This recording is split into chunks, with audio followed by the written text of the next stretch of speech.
สถานที่ท่องเที่ยวที่สวยงามอีกแห่งหนึ่งของนครเมืองจันทร์ที่ติดกับแคมป์น้ำของอากาศบริสุทธิ์สดชื่นไปติดตามกันได้ในคอลัมน์วัฒนธรรมและการท่องเที่ยว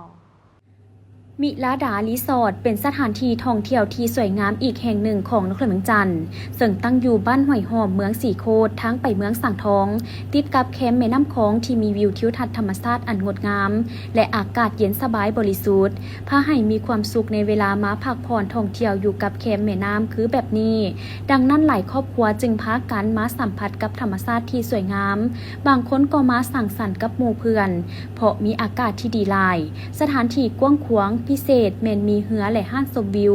ที่ตั้งอยู่ต้นไม้จำนวน2ชั้นเป็นสิ่งดึงดูดสายตาของนักท่องเที่ยวให้ขึ้นไปนั่งชมธรรมชาติแคมป์คองและเป็นจุดโดดเด่นของสถานที่แห่งนี้โดยเฉพาะในเวลากลางคืนจะมีการตกแต่งประดับประดาด้วยไฟแสงสีที่สวยงามตะการตาพาให้อยากมาพักผ่อนกางเต็นท์ชมเดือนดาวในยามราตรีพร้อมนี้ทางรีสอร์ทเพิ่นยังหับจัดงานเลี้ยงงานดองมีอาหารบุฟเฟ่เริ่มต้น50 ทานมีห้องพักราคาเริ่มต้น500,000 กีบพร้อมทั้งมีบริการอาหารและเครื่องดื่มครบสูตรผ่านมาก็ได้มีหลายห้องการหลายบริษัทไปจัดงานเลี้ยงสังสรรค์ต่างๆอย่างมีบรรยากาศฝดฟื้นมวลซื่นท่ามกลางวิวทิวทัศน์แคมป์ของอันสวยงามทั้งกลางเว้นและกลางคืนซึ่งถือว่าเป็นสถานที่ท่องเที่ยวทางธรรมชาติที่งดงามอีกแห่งหนึ่งในนครเมืองจันทร์ที่พร้อมได้รับความสนใจจากนักท่องเที่ยวและตั้งอยู่บ่ไกลจากตัวเมืองปานใดเส้นทางสะดวก